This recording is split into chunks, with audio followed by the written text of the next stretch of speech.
Hey, it's Matt Pinfield. Welcome to In a Lonely Place. I'm here by myself at Rolling Live Studios.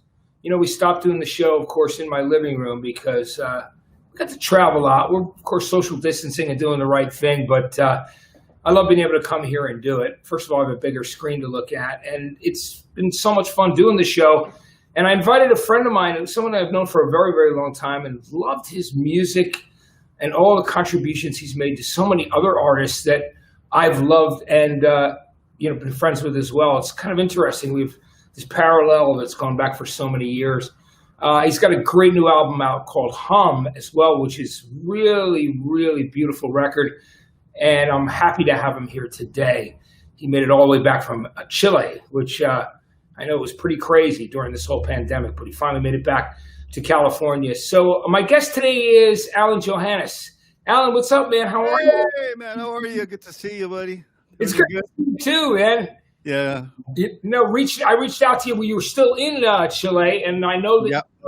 you were recording with the amazingly talented, great Taylor Momsen. Of course, you guys did The Keeper, which we used during the detour thing that we did for the benefit of all the venues and cares for Neva, and what an incredible performance that was of the two of you. I love that. I'm such a fan of her voice. She's incredible, and it was a real honor for me. And we really, I feel we did Chris proud. The beautiful song, "The Keeper," and she just really nailed it. And we got the feeling of the song really alive. It came from love, and it was amazing. It was an amazing thing to be able to do.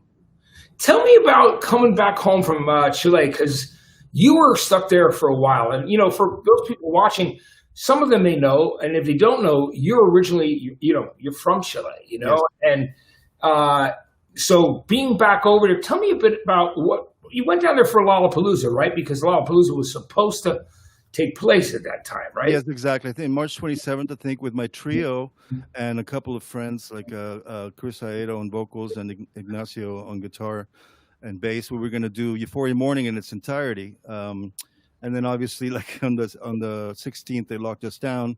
And it was pretty intense down there because you couldn't really go out except twice a week and only with a permit, which you had to get online. And then they would check all the stores. They would check your permit, check your temperature. So it took me I was heading back home for one day to repack, and then I was heading out to a European solo tour, which was supposed to start April 2nd. So, get the lockdown starts and then the flights keep getting canceled and I rebook another one. And just to be safe, I just kind of made it every few weeks or so for the next flight to kind of measure where things were at, because it was early days in the pandemic.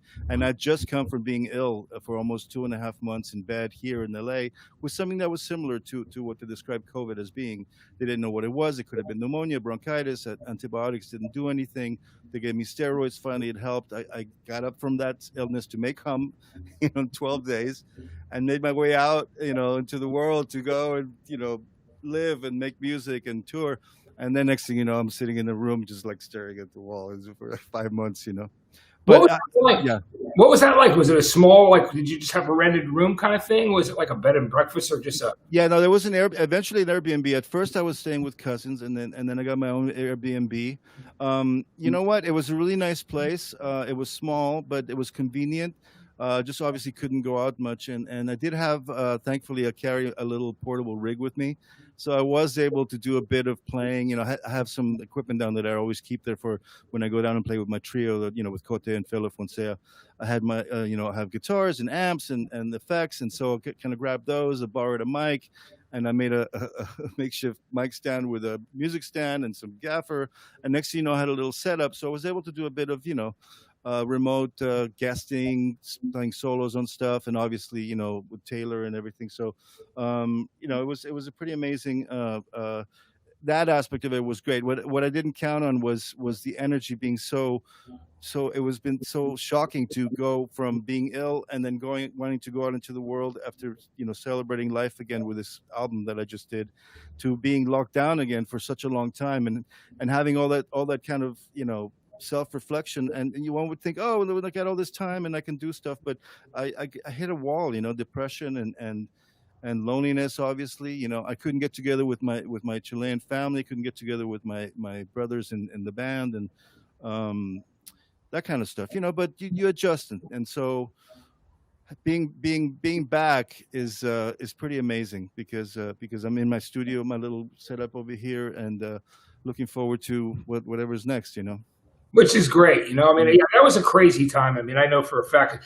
And so, kind of like that, where you were sick, I had a thing where I had my retina tore, my eye just popped one day. Jesus, oh my God. So I had to have emergency surgery when I finally went and saw an eye specialist because I was like, well, maybe it'll change. It was a weird thing. It was like these lines waving in front of my eye. It looked like a woman's hair, like in an old 60s video, psychedelic video. And I was like, what's wrong with my eye? Oh my God. And I still went and like hosted a iHeart Alter Ego concert with all these artists. Hmm. And just thought, maybe this will go away. And then all of a sudden I had a black blind spot. To fast forward, I had to get emergency surgery. They had to remove the liquid that would have blinded my right eye. Oh Then my they God. had to like laser it, and then they put a nitrous oxide bubble. So I know what you're talking about, like where you're right before the pandemic. I was laying flat, like I had to literally lay. You have to do this thing where you have to lay flat, almost like you would on like a massage table. Right. So no pressure on the eye. Yeah, and Yeah. so I had got that going on for a couple of weeks, and when I was gone, I was like, oh, this is great. I'm out in the world again. And then, of course, so I know exactly what you're talking about there. Yeah. We've known each other for such a long time, and I know that back in New Jersey in Asbury Park at the radio station HTG, we're definitely one of the first stations that were playing What Is This? Your band back. Oh yeah, way back and way even before they called it college radio, right? Yeah, exactly. Yeah. And this place was actually, it's funny, I was doing college radio, but this was a commercial alternative station when there were only like 13 in the entire country. Right. And I remember playing it. But I want to go back to talk about that. When you formed your first band, Chain Reaction, you were in high school, right? What were you, like 16? Actually, junior high, it wasn't even, it was just a three-piece with Hillel on guitar, me on guitar, Jack Irons on drums. We were 14 when we met at Bancroft, I think we're 15. And we started our first band, which had no bass. And we went through Chain Reaction and then other names. And then it became Anthem once we got our bass player in high school named Todd Strassman. And then there was an Anthem over the hill in the valley. So we had to change our name to Anthem with a Y.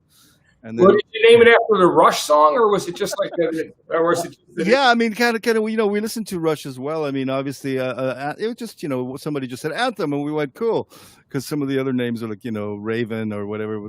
Things were taken already pretty early on, and then that was our band during high school. And then when Todd decided to quit the band in 11th grade, that's when we got Flea to play bass. He took like some lessons from Hillel and me, and it didn't take him long because he was already an amazing musician. He played jazz trumpet, as we all know. Yeah. And so he had like 3 months to get it together. We had a Gazzari's Battle of the Bands. Remember Gazzari's? Yes, of course. Legendary LA. Oh my God, dude! It's because I used to live off of like Larrabee and Sunset, so I grew up like Licorice Pizza, Tower Records, Okie Dog, Turner's Liquor, Filthy McNasty's. Yes, which of course later became Viper Room, right? Exactly, yeah. So that's amazing, like in that whole period. It's and then eventually, of course, Flea left, and then Hillel. And were you there the night those guys did that gig?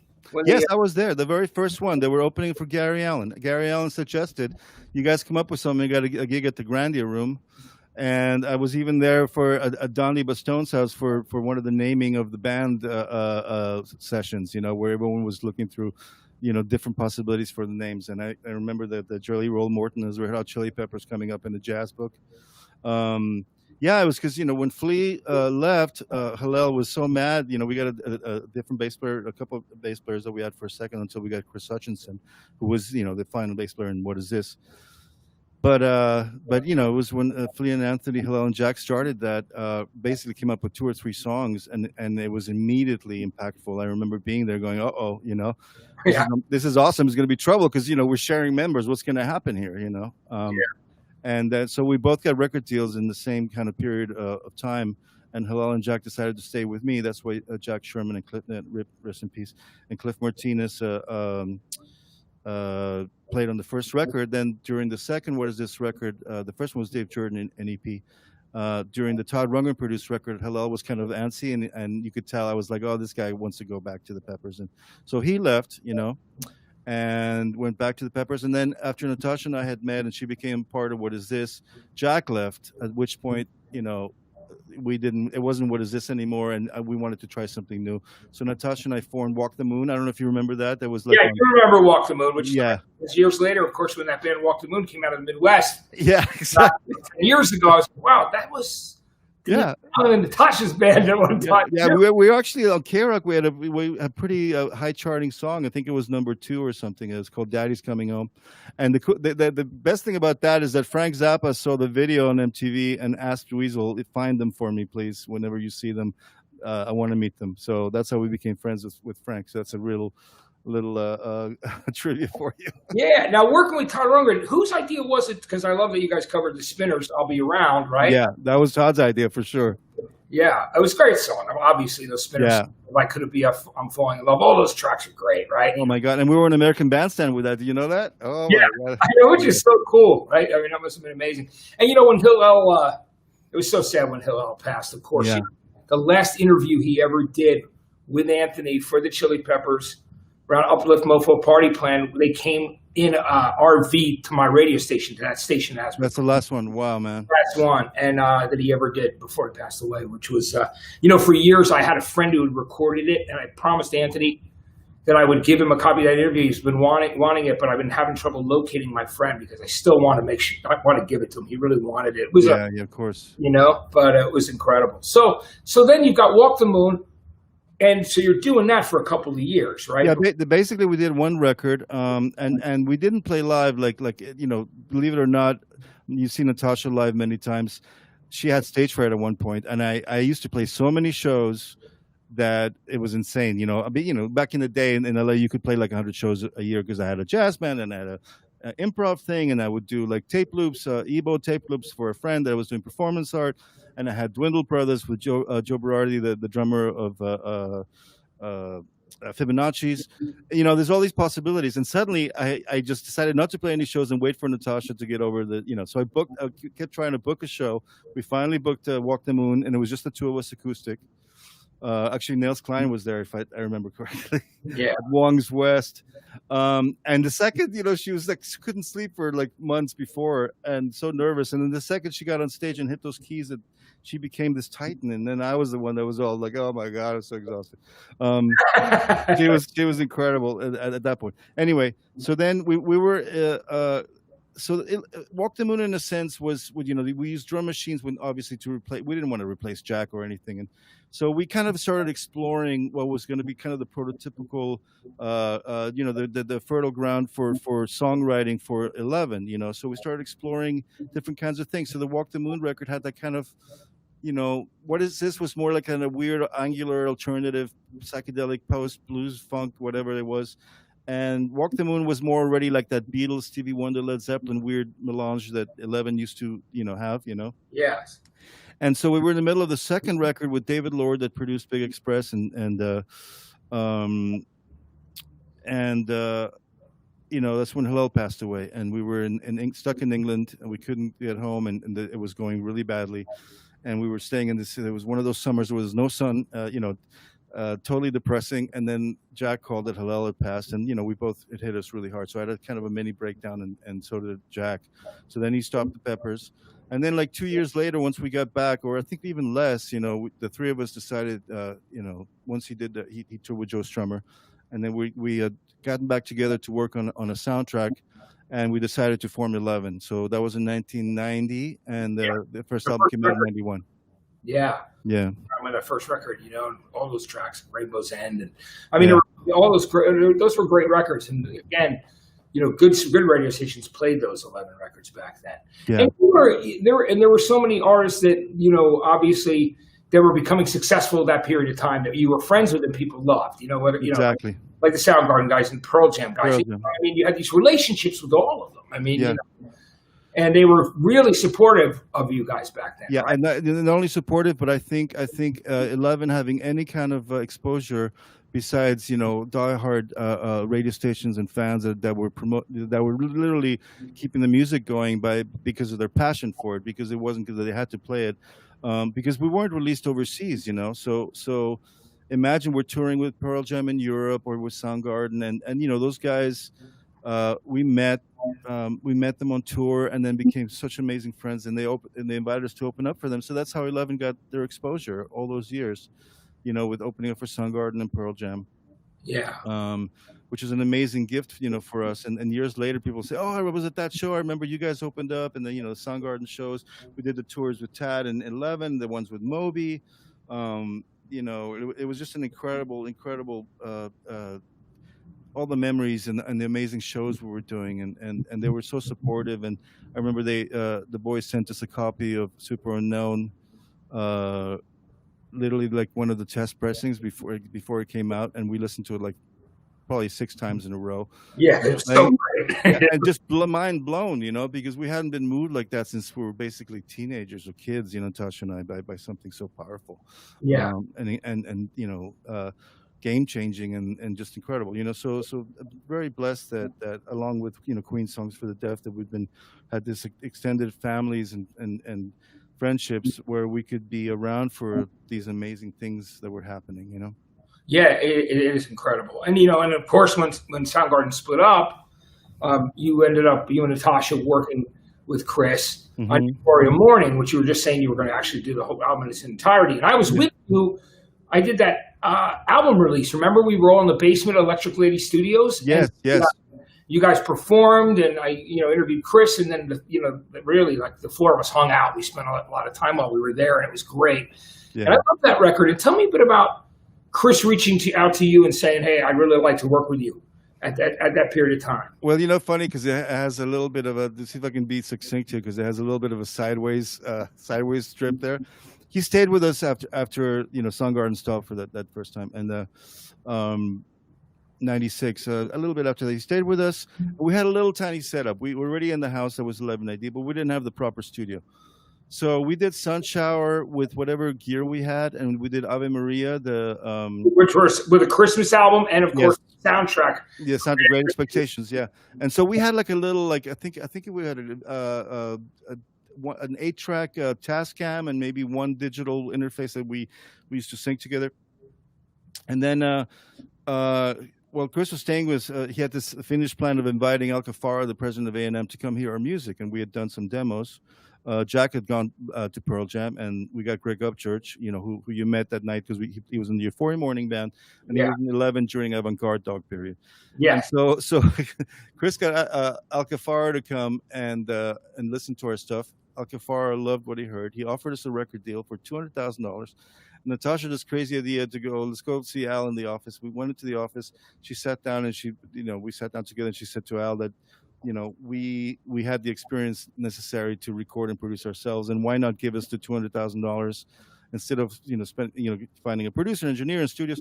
Why don't you just give us that as a PO box to this music store that has all the stuff, and we're going to buy a studio, and we're going to put it in our house, and that's how we're going to make our record, and then we just kind of wait for it. And he had this like blank expression, like he's about to burst out laughing, like or tell us to get the fuck out of the office.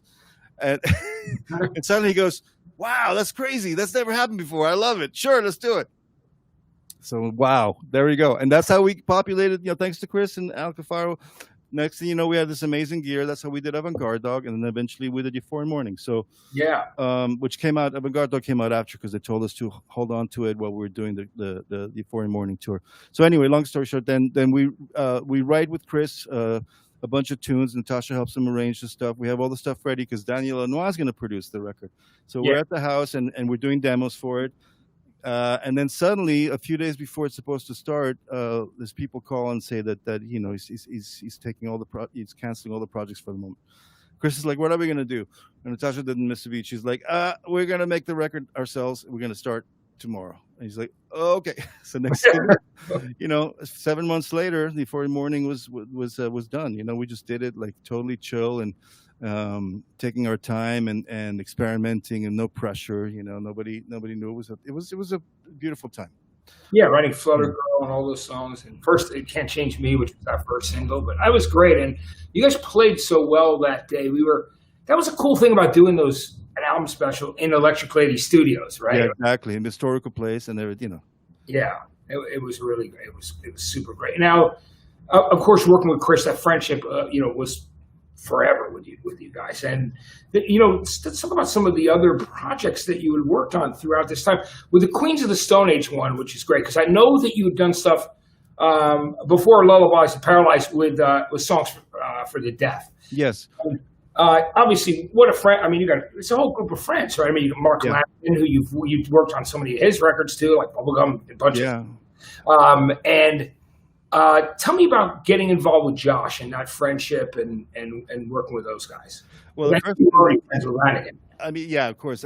So many things came from that. I mean, the first memories, obviously, besides enjoying Kaya so much, was we were in the Euphoria Morning Tour. We were in the airport, and we were Screaming Trees. We're in line at the ticket counter, and so were we. Hutch was doing sound for them, and that's the first time we kind of saw Josh.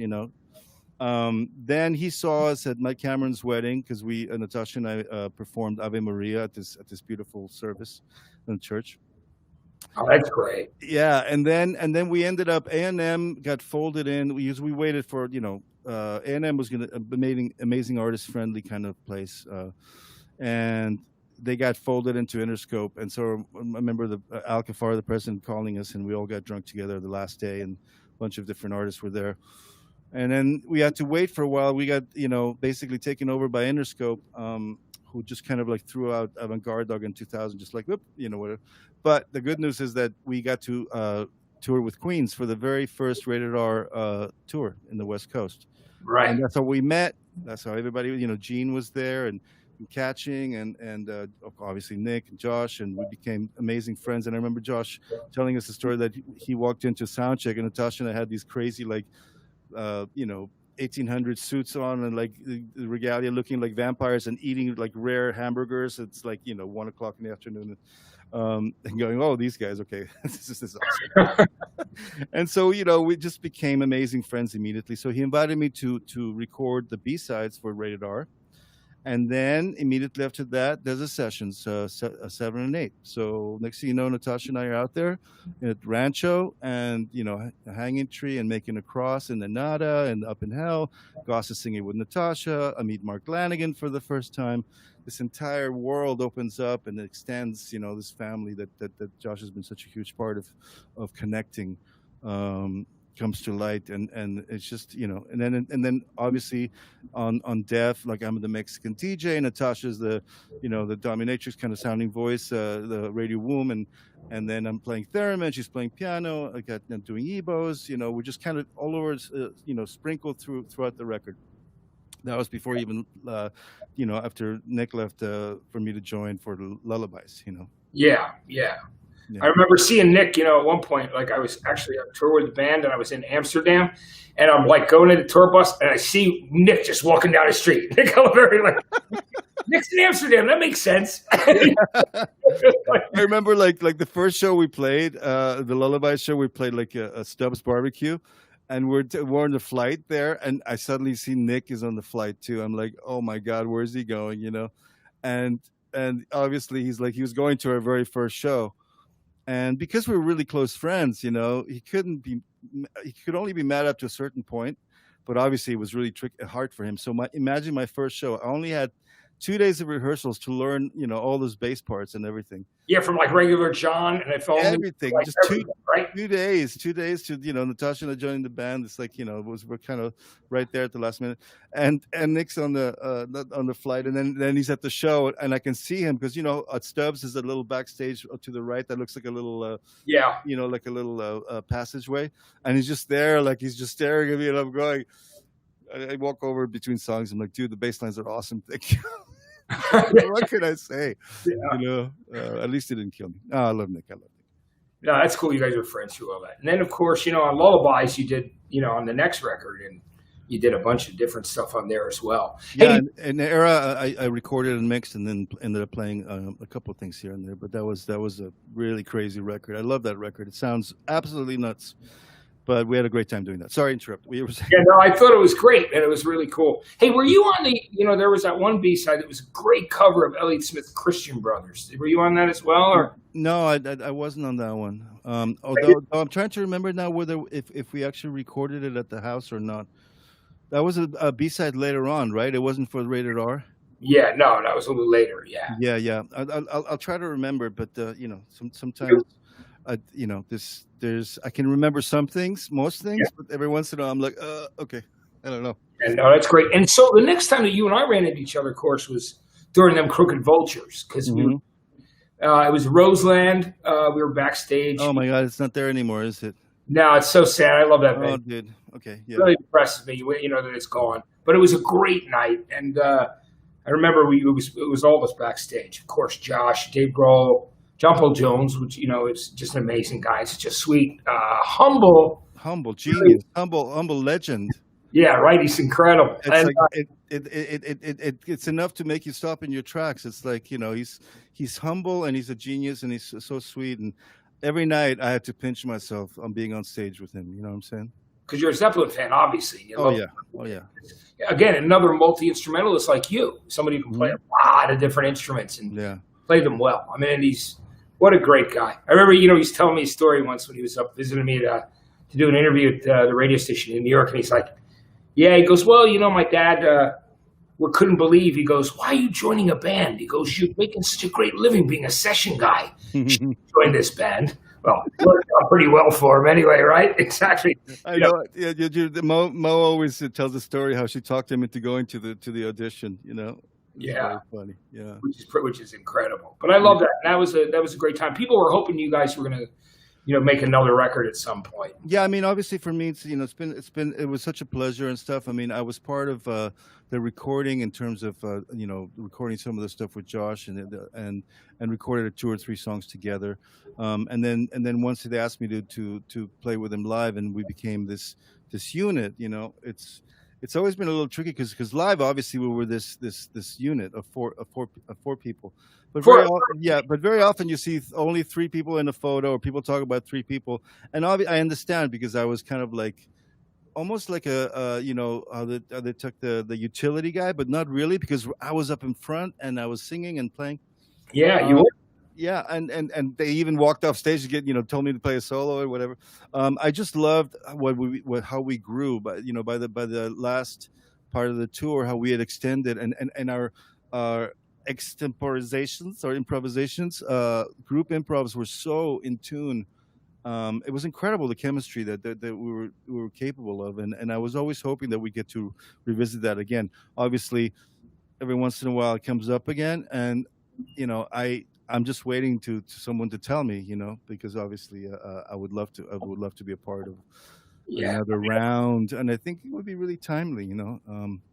People could use that right now. Grohl on drums, and Josh, and obviously John Paul Jones, and I'm glad John Paul Jones is still healthy and still with us. It'd be great. Oh, of course, no. I mean, he's so he keeps it so together, and he's so young in spirit, and every day he's jamming and he's playing with something, going somewhere, bluegrass camp. Got a mandolin with him at all times, and it's always he's going to be he's got this secret of being connected to music, which keeps you young, and he takes care of himself. It's great. Yeah, which I love about him. Talk to me about working with Lanigan, because Mark and I, like I said, I just went over and saw Mark and Shelley before they left the U.S. Yeah. I went over and visited them at their place, and everything was pretty much packed up except for the little studio. So out there and did shot something for them that they were going to use for Europe for their new EP. Yeah. I mean, which was for Black Phoebe, which was very cool. Yeah, I've heard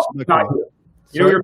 We were talking about you, and you got so much love from everybody. It was really that's really sweet. I mean, I love everybody too. Like I feel very blessed, and even in the midst of all the hardships and heartaches that obviously all human beings have to suffer.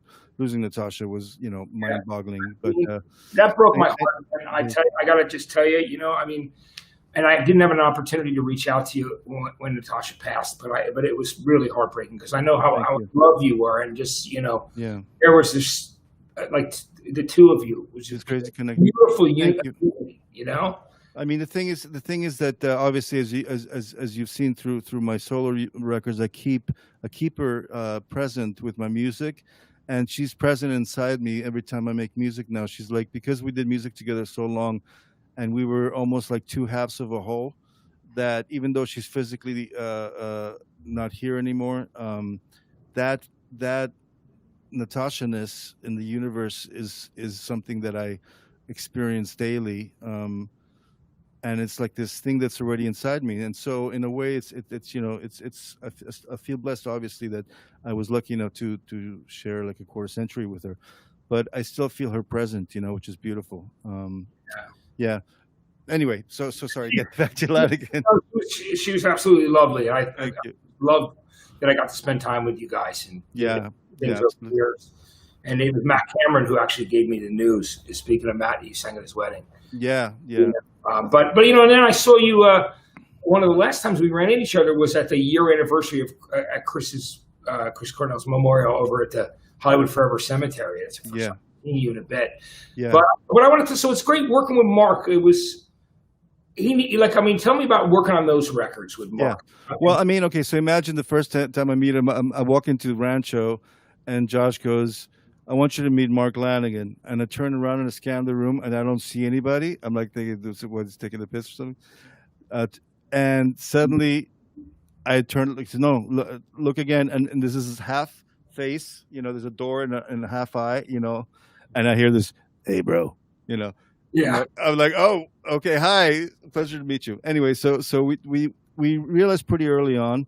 Like, one of the first things we did was not long after that. He came over, and in 3 hours we had a complete track finished. Me playing the instruments and him guiding me. So it kind of works like this. It's like he comes in.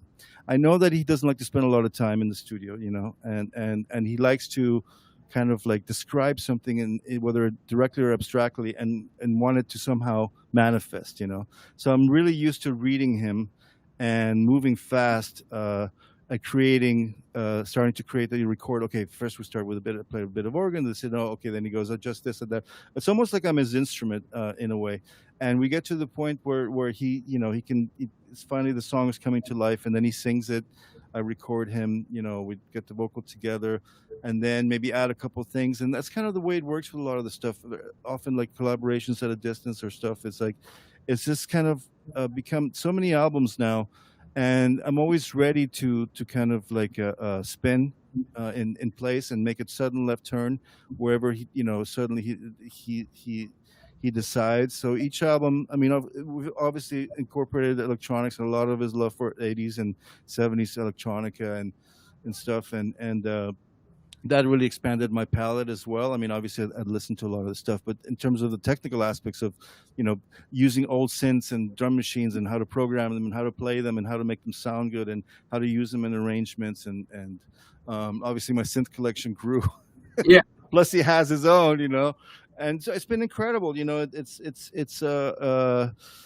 It's just this thing where just once we enter into it, it just it's time, and he really prepares me well. He sends me a bunch of reference things, and he starts to describe things to me. He always sends me lyrics, and ideas, and he's kind of like my he's one of my best friends, and is also one of those rare friends that you can really count on. When stuff gets really bad, like an honest, direct, helpful friend. There's no agenda. There's no like one-sidedness. He's a pure human being, a strong human being, a caring human being, a smart human being, a funny as fuck human being. Jesus Christ. yes.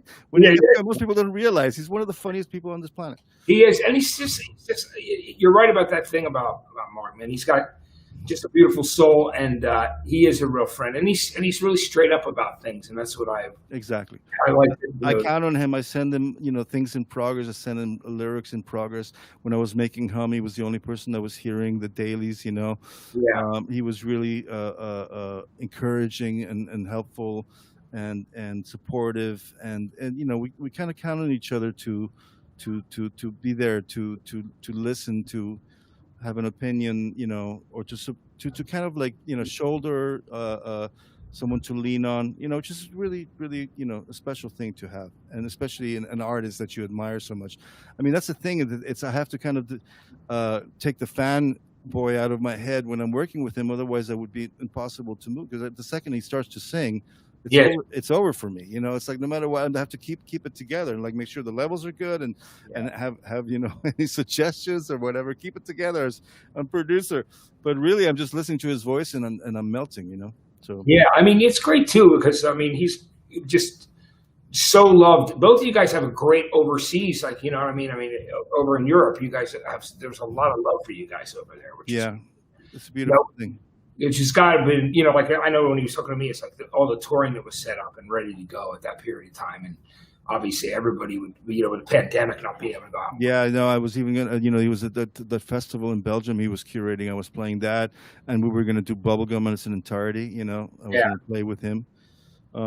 But hopefully, next year at some point, it's gonna come back to something. You know, it'll definitely happen. I know it for a fact, which is great. We got to, you know, I mean, we there's need it. We need it. I mean, it's like, it's gonna be everybody's best show of all time, right? I mean, everybody's the first show. People are there's so much. There's gonna be so much emotion, yeah. you know, and passion that's just been built up. And And then also the sharing, the being in a community, the being around other human beings, feeling that energy, almost that ritualistic energy of experiencing something in the moment, of being lost in time, eternal now, kind of weird, kind of whoa, kind of, it's some of my best memories are just losing myself in shows and how magical they can be, and it's something that is I think is necessary for us to live, and to be nourished in our soul. So I really hope that as soon as possible, obviously when within safety, but I'm guessing that sometime next year, April, May, June, I don't know. We'll see what happens. God, I hope so. I've been thinking about it all the time. I mean, Yeah, me too.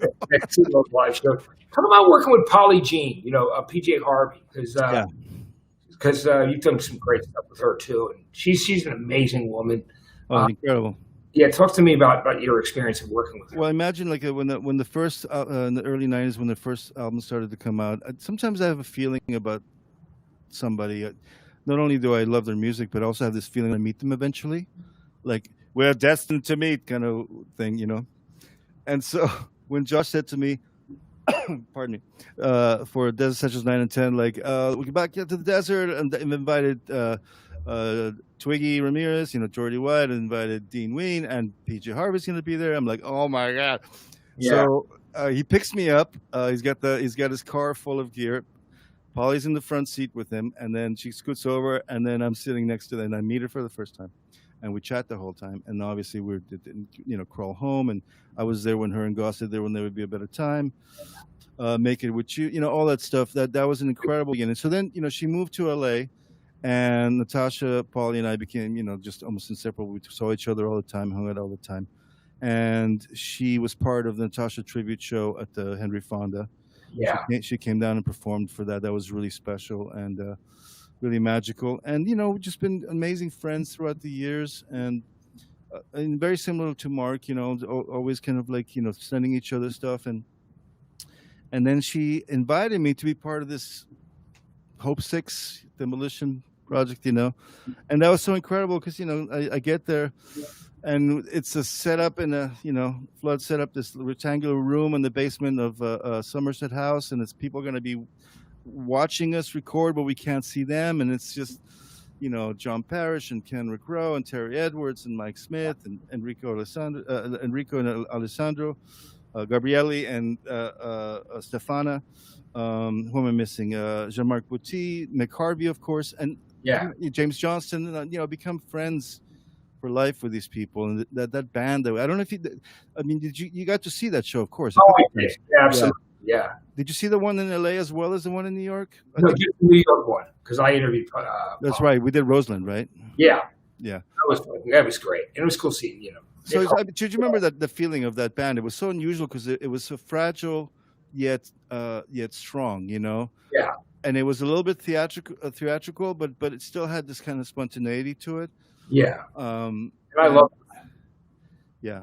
She's got that, she's, I'm always from day one, from Dry all the way up, you know what I mean? Yeah, exactly. It's always just been so great. And that was a really cool band, just like all her friends, like you said, having Bad Seeds guys in there. John Parrish, she's come up and visited this, station before in New York when I had her on. And I love, she's always it likes to put people together, and I think that's one of the things that's really cool about her. Kind of like when you work with Josh, right? It's that Exactly. That, yeah, very similar. And you know, obviously, it's become this. A lot of people from a past kind of came together for this last band, and um, similar kind of thing, and there's a kind of a interesting resonance that happens when you realize also that everyone's kind of coming from a slightly different. Some of yes, them musically and some of them in personality wise, certainly, and suddenly there's a goal, which is the music, her music in this case. And in general, that's what I love about being in the studio and being part of something, is how can I be supportive and assistive to the general vibe and goal here, um, yeah. and that's my favorite part of being creative, and making music. And I love making solo records, and then in a sense I still feel like those are not completely solo, because I kind of have Natasha and like Chris and all my loved ones and all my influences inside my head as I'm doing it. I don't not working completely alone, but certainly being part of, like, the Queen's records, or the Hope Six, or 11, which I miss so much. That obviously, Jack moved back down, so he's down here in LA. So looking forward to getting together with him and recording some stuff in the future. That'd be great. Check, Yeah, so good, and he's so incredible. responsible for so much. I Yeah. gotta. There's something going on, right, where a bunch of people are covering your solo stuff and 11 stuff. There's Oh yeah, yeah.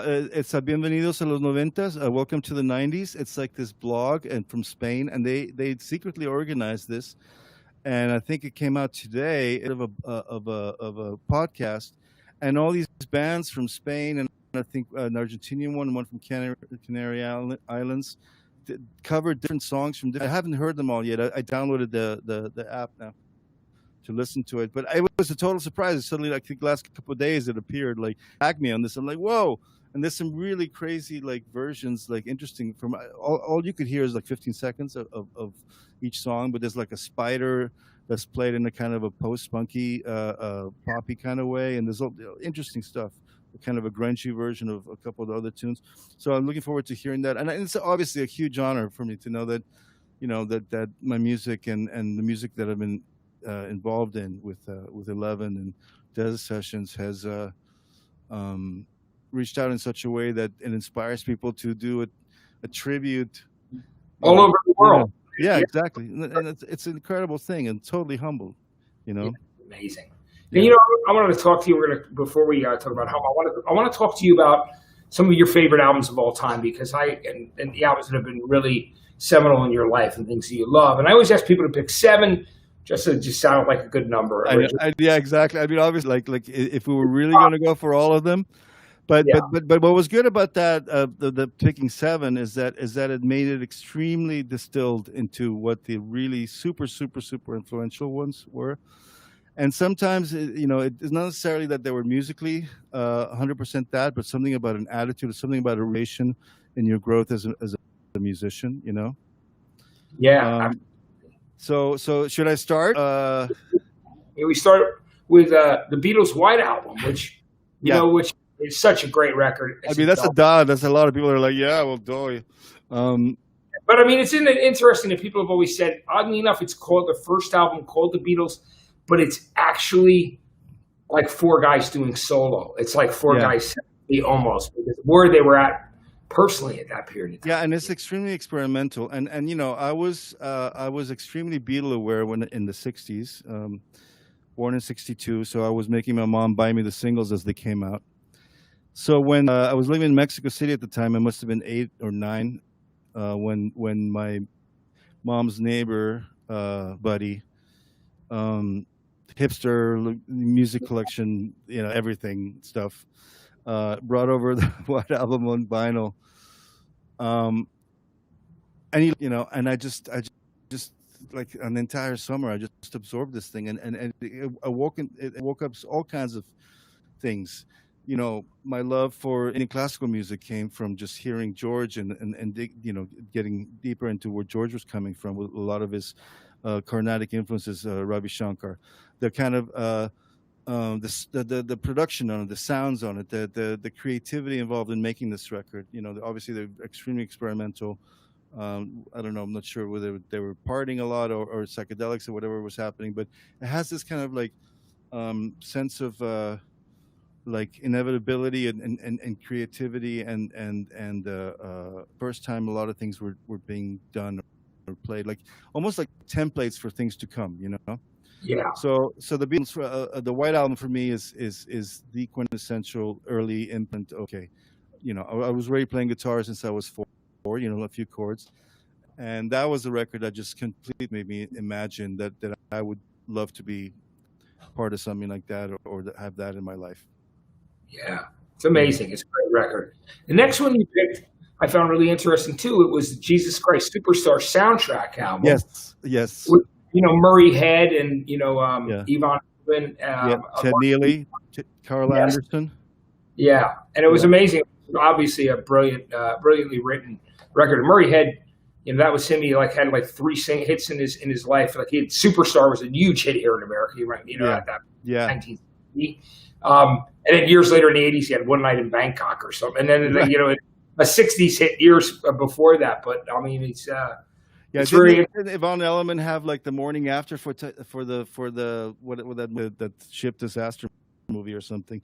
and she did like, remember If I Can't Have You from like Saturday Night Oh yeah, Fever and I do all that kind of stuff, even Element, right?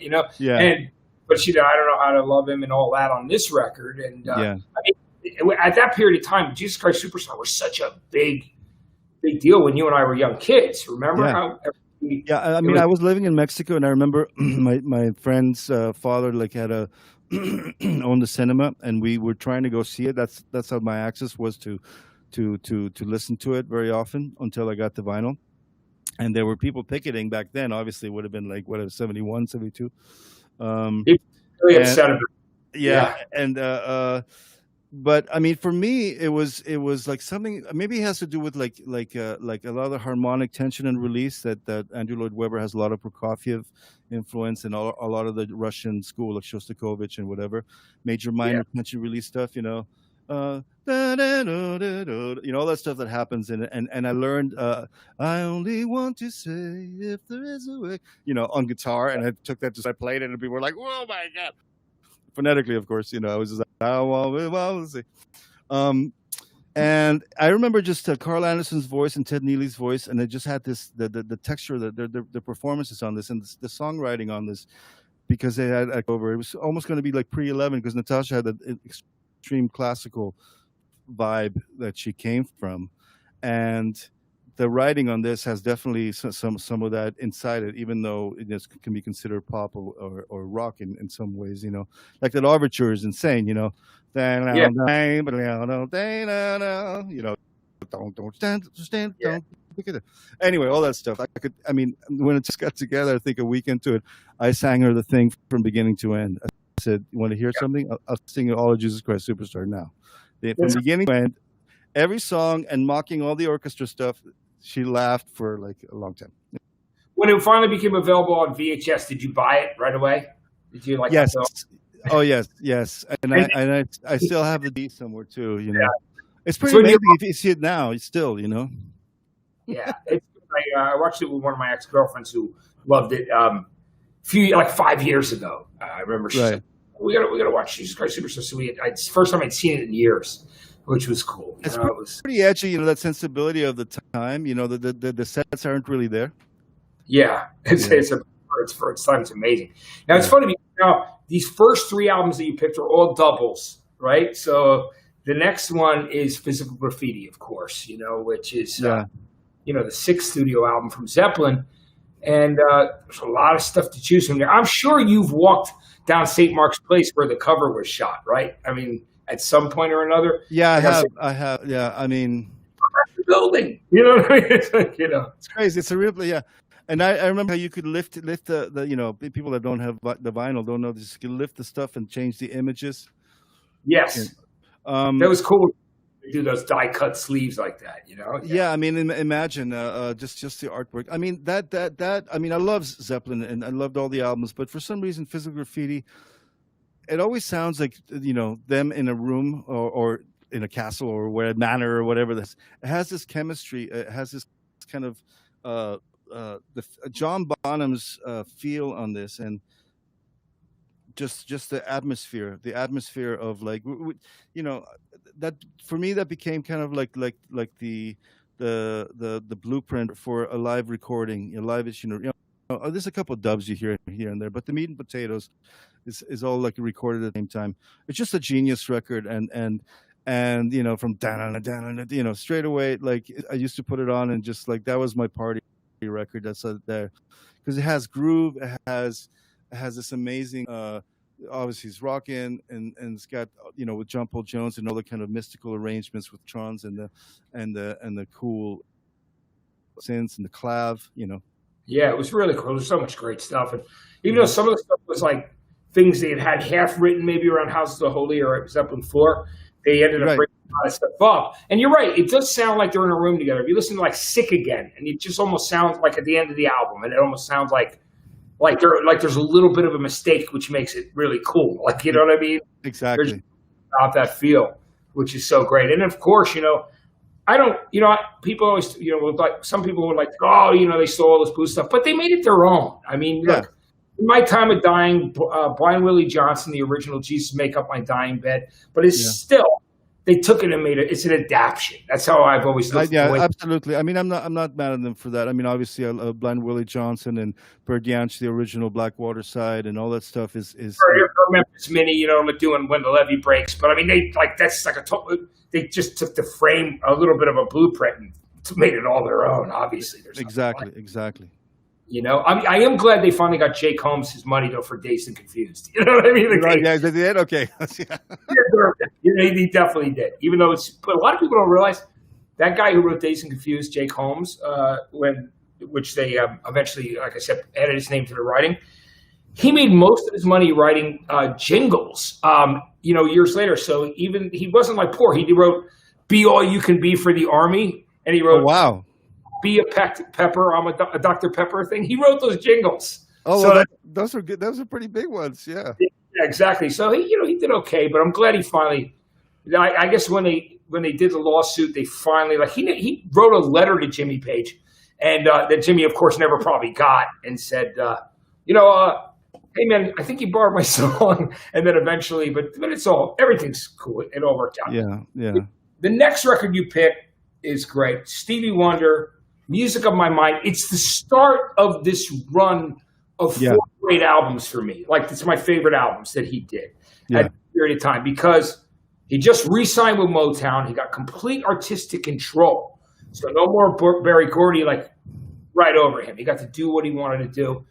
And he worked with those two incredible synthesizer pioneers. Margulif, yeah. Yeah, by the way, Margulif, Robert gave me a ride home, not that like last year from we were at a friend's house. Oh, wow. And I love talking to him because I love Intervisions and Talking Book and Fulfilling His First Finale and Music of My Mind. So I got to pick his brain about. Oh, that's amazing. But what is great? What he said to me was, he said, "Look," he goes, "we came up with all those sounds, and I helped Stevie." He goes, "Stevie wrote the song." He goes, Yeah. Don't ever make a mistake." He goes, "Stevie had the songs," which was really cool. But Malcolm and Robert, they were just. And then he did that stuff for Isley Brothers, "That Lady," Part 1 and 2. That was also them. Those great sounds. Incredible. I mean, but I think they're probably being a bit. He's being a big humble. Yes, of course. But Stevie was improvising. Yeah, and it was those guys deserve more credit than they get. I mean, were brilliant. I mean, for me, it's imagine so Stevie is that he's creating all of this from the ground up, from the drums up. Yeah, really. I mean, I was saying.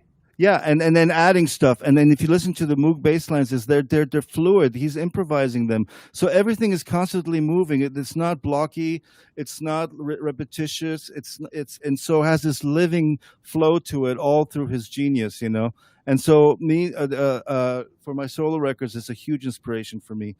Stevie doing this obviously for those next few records. Intervisions, Fulfilling This, Talking Book. Because later on when he got the drum machines and stuff and started to do stuff for Songs That Keep Life, and he started. Well, I mean, even songs for the Key of Life and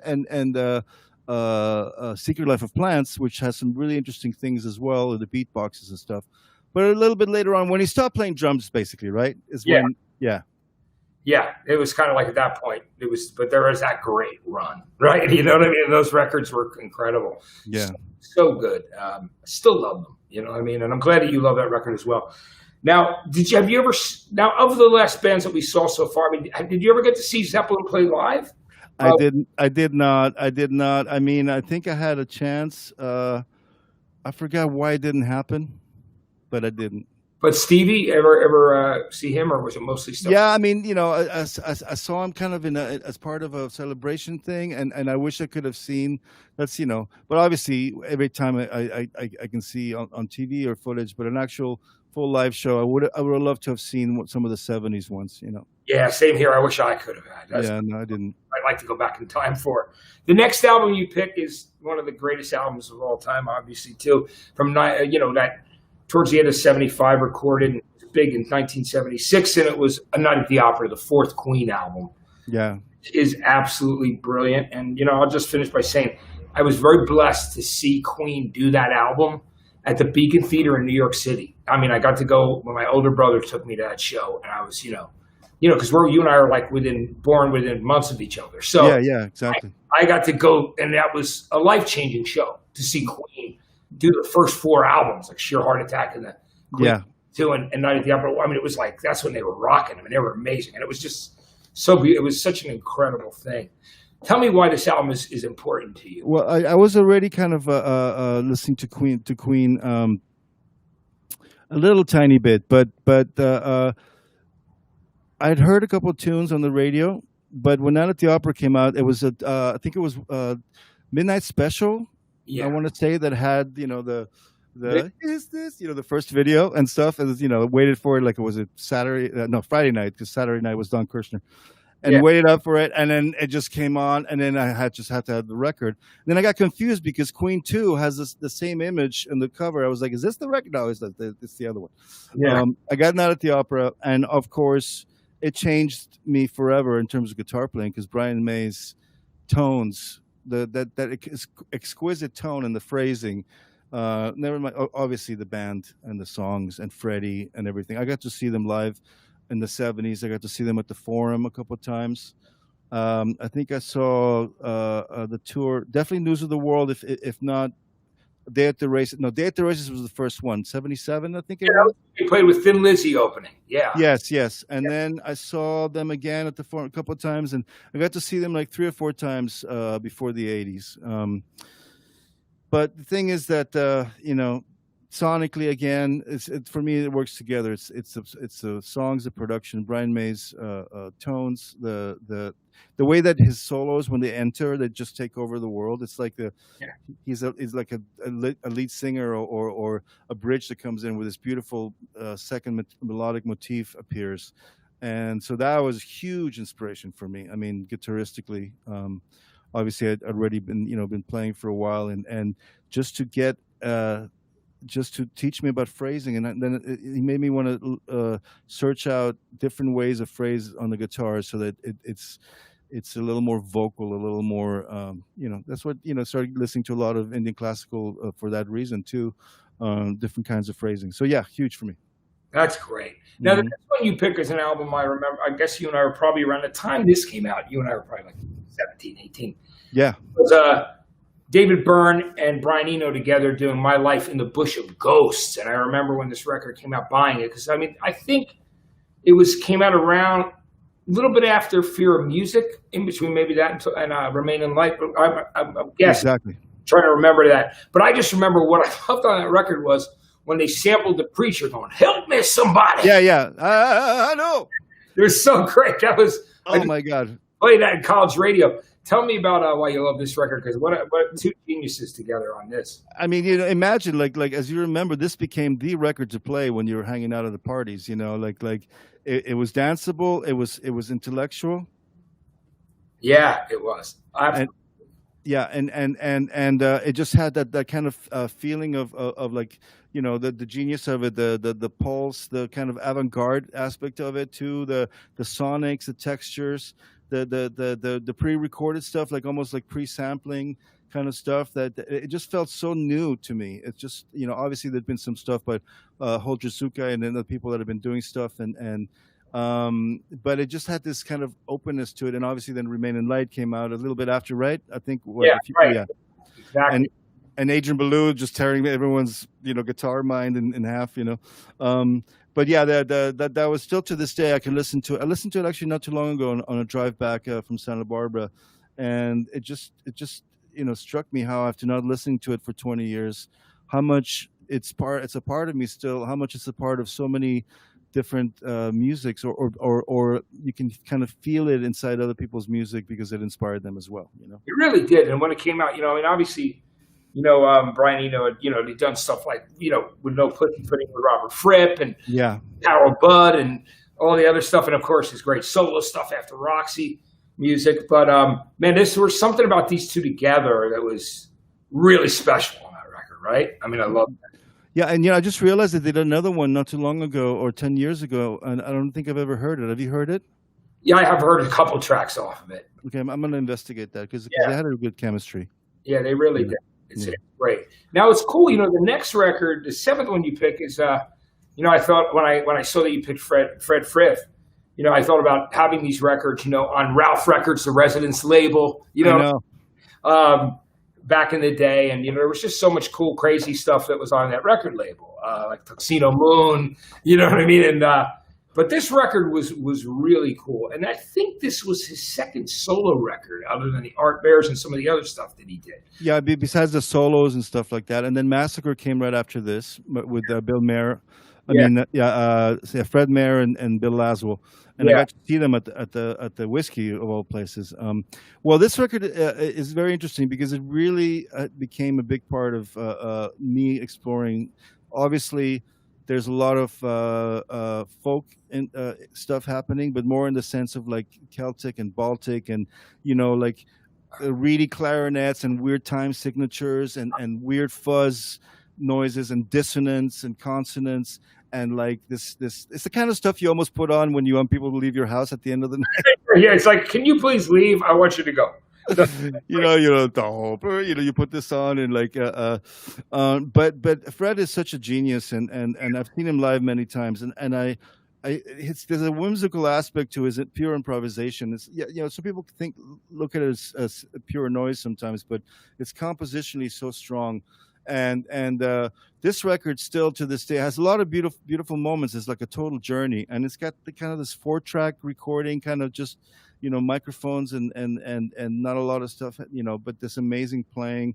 And it's an island, desert island record for me for sure. Like I could not, and I'm very happy that you found the original cover, because there's other covers out since then, but that was the one I remember holding the vinyl, going, "Oh my God, this is incredible." So wild, that "Don't Cry for Me" into "Hands of the Juggler," like that whole like run of the first, that was like third or fourth song on the record, but that was really cool stuff. It's really, like you said, that really long section with that beautiful da da da da da da da, and then all this bittersweet, like almost like your genes remember these melodies that are 300-400 years old from like the Caucasus Mountains or some, like, because my grandmother was born in Cluj in Transylvania, so like part of it is like, wait a second, this sounds so familiar. Sounds like something from back up, which is amazing. It's incredible. Yeah.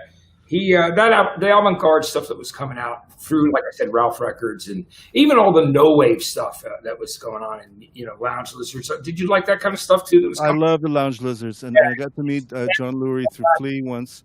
Portions and things like that. Yeah, I got to see Glenn Branca with the ensemble do Symphony No. 1, I think it was, at the Club Lingerie, and I want to say it's 81. And one of the loudest things I've ever seen, besides Philip Glass at the Roxy, with all Moogs and stuff, and the people with the oboes, and the girl going, Yeah. Incredible.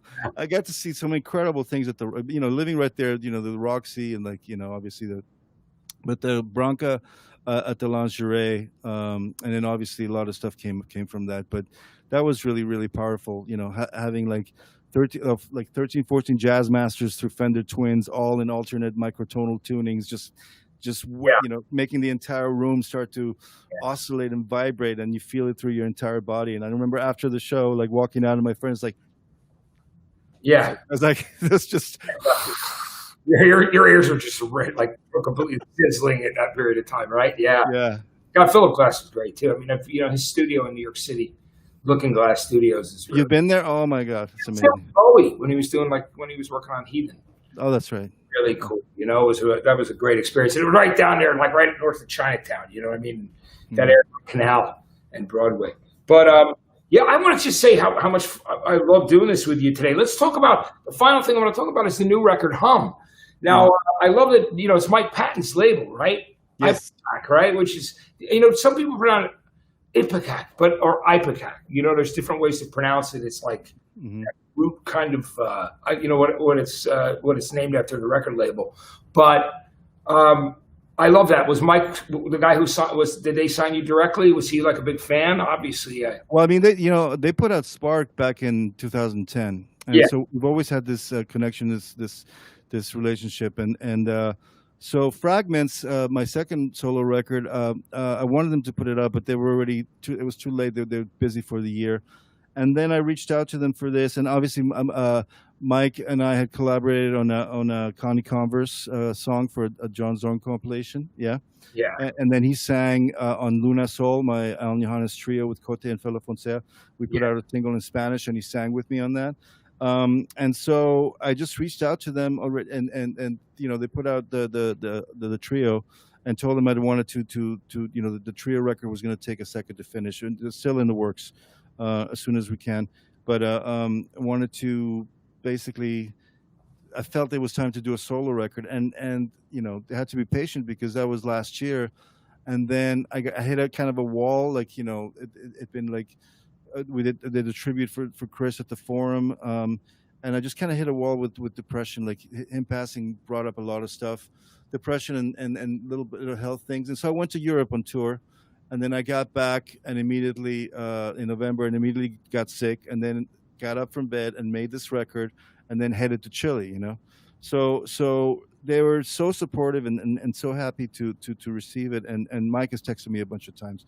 And they've done an amazing job on getting people to know about it and spread the word. And it's just a great place to be because it's artists, it's amazing artists in the band. You can talk to them.